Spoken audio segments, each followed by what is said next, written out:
Hello and welcome to my presentation on perceptions and culture. My name is Val Raquel and I am doing this for my relational psychology class.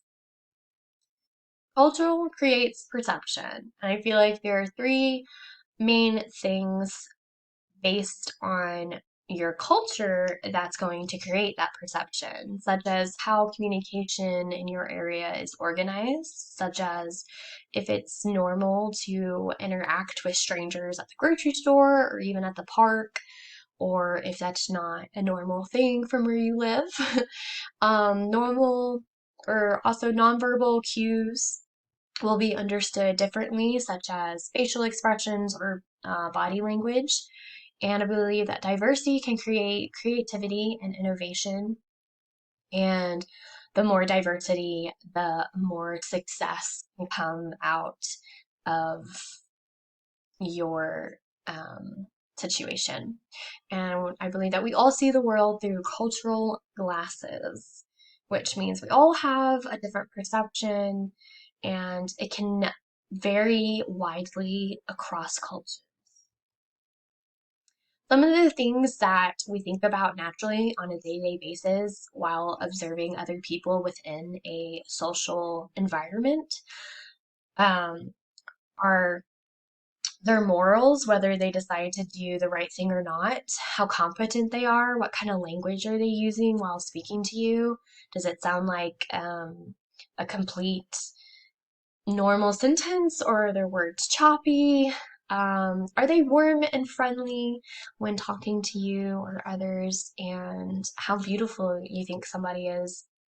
Whether you realize it or not, these are four main things that I believe we naturally perceive about other people everywhere we go.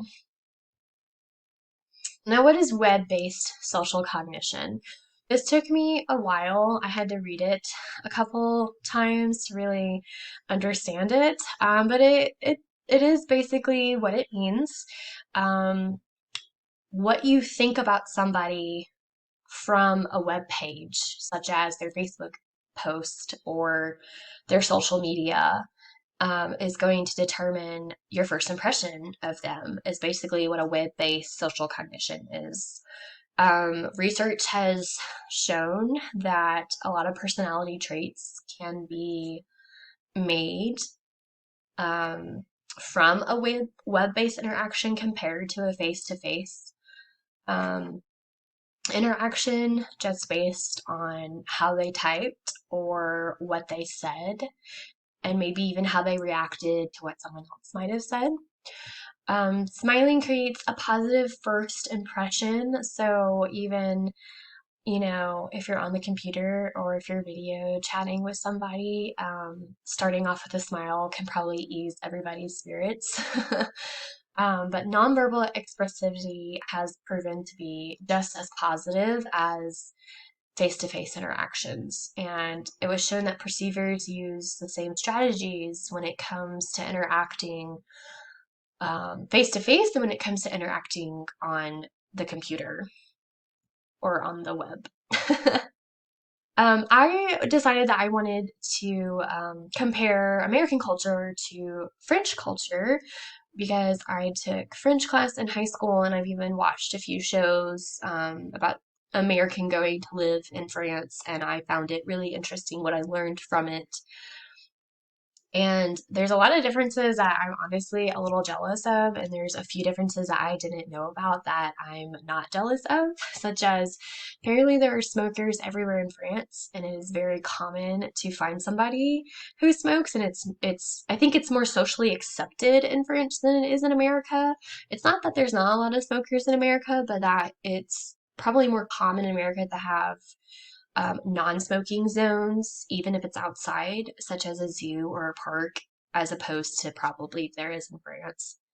I did know that lunch times are drastically different. The French definitely take their lunch time and their lunch break very seriously, and they do not do any work whatsoever. They don't even talk about work. They just enjoy each other's company, and they will even enjoy a glass of wine, which would definitely be frowned upon here in America. If you have a 30-minute break and you drink any kind of alcohol. It would be very, very frowned upon. So that is like extremely shocking to me that that is accepted in France, that you can leave work, have wine, and come back to work, because you'd probably be fired here in America if you did that. Definitely a little jealous, especially since I like trying new wines all the time just because you never know what you like until you try it. Um, anyways, off course. Almost everyone takes off in August, but they have 30 paid days off of vacation, which is totally unheard of here in America. And you can tell that they really value their time spent outside of work, and they clearly understand how to enjoy life outside of a career, which I kind of envy in a way, because in America, it's all about your career defines you and what do you do for a living. And I think that's way too much pressure to put on, especially the younger generations, because all of a sudden we get really stressed out on knowing what am I supposed to do with my life instead of enjoying the outdoors or reading a book or deciding what we're good at. Um, a few other differences is the tipping is different in France. You can enjoy your time at a cafe and not get bombarded. I remember I used to work at Cracker Barrel, and apparently, like, it was the manager's job to keep an eye on how long people have been sitting there. If people were there longer than 30 minutes or to an hour, it was like the thing on our board would turn red and be like, these people need to leave. But you're never in control of that anyway, so I don't know why we stress so much over that. Um, because it's not like we're going to kick them out, but I remember being really shocked that that's something that they had to pay attention to, and that's something that corporate paid attention to, and how long people sat there, and that you need to be getting people in and out of the door and so you can make more money. And I was just like, I just remember being really shocked. So, um, I'm really jealous about that for sure, that you can probably go have coffee with a friend and not worry about the help or the service that you're getting. Value and style, or I'm sorry, they value style and sophistication as well as the beauty and artistry of their country. And it's not that people in America don't value style and sophistication, but it's probably or it's more common for you to find somebody in America who doesn't value that than it is to find somebody who does. So it surprised me that there are a lot of smokers, how much time they get paid off, how much paid time off they get was surprising to me. How relaxed again you can be with the waitress or waiters, and equality and unity are important to the French, and I did not know that before this research project. My perception of French culture has not changed drastically from this research, but I am a little jealous that I feel like they understand how to enjoy life a little bit more than people in America do, or they're a little bit more privileged to be able to enjoy the finer things in life, such as relaxation and self care, and even food and traditions and fashion. I feel like they can spend more time on things like that, spend more time on deciding what they enjoy, and time in their relationships. I feel like they value that above their career.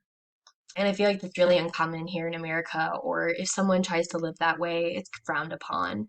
So, my perception is that their living sounds a lot more relaxing and enjoyable than here in America. Thank you for listening. I hope you learned something and I hope you enjoyed. Thank you.